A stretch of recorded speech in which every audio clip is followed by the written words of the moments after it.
ठाणेकरांच्या वतीने शुभेच्छा दिल्या जात आहेत. सर जवळ आहे सर.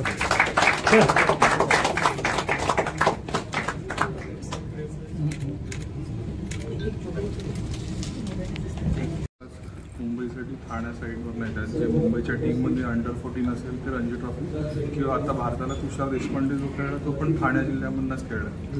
तर इकडे मॅक्झिमम चांगलं इन्फ्रास्ट्रक्चर कसं देता येईल, मॅक्झिमम टुर्नामेंट कशा इकडे इम्प्लिमेंट करता येईल. तुम्ही बघितलं असेल इकडे मडवी ट्रॉफी असेल, अंडर-14च्या विविध टुर्नामेंट आहेत, अंडर-16ची आम्ही तुकाराम सुर्वे सरांच्या नावाने पण टुर्नामेंट यावर्षीपासून सुरुवात करतोय. तर असे अनेक टुर्नामेंट आम्ही ठाणे जिल्ह्यामध्ये शहर असेल ग्रामीण असेल या भागात सुरू करतोय.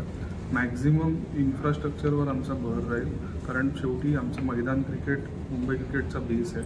मैदान क्रिकेट जर चांगलं करता आलं तरच इकडनं जास्तीत जास्त प्लेयर्स येतील. काय खेळाडूंवर आपण उद्देशाने हे करणार त्यांची सिलेक्शन?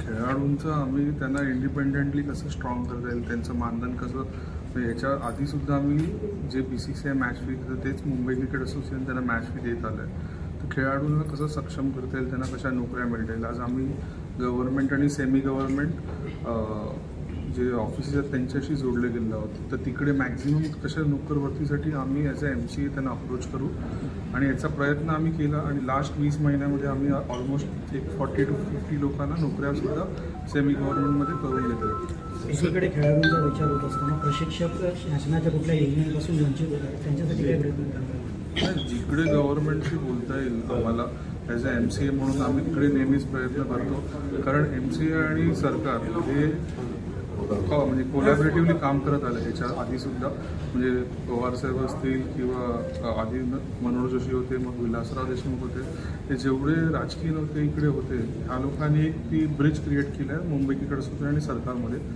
तर सरकार म्हणून आम्हाला नेहमीच मदत होते आणि आम्ही श्रीकांत शिंदे साहेब असतील त्यांच्याकडे सुद्धा काही मुद्दे आम्ही मांडू आणि त्यांच्याकडनं काम करून घेणार आहे. ज्येष्ठ प्रशिक्षक आहेत ते वंचित आहेत काही योजनेतून, त्यांच्यासाठी काही विशेष प्रयत्न? आमचं जी पॉलिसीज आहेत जेव्हा आम्हाला अशा गोष्टी म्हणजे नोटीस होतात तर MCA म्हणून आम्ही नेहमी मदत करत. असे कोण स्पेसिफिक लोक असतील तर आम्ही त्यांना नक्कीच सपोर्ट करू.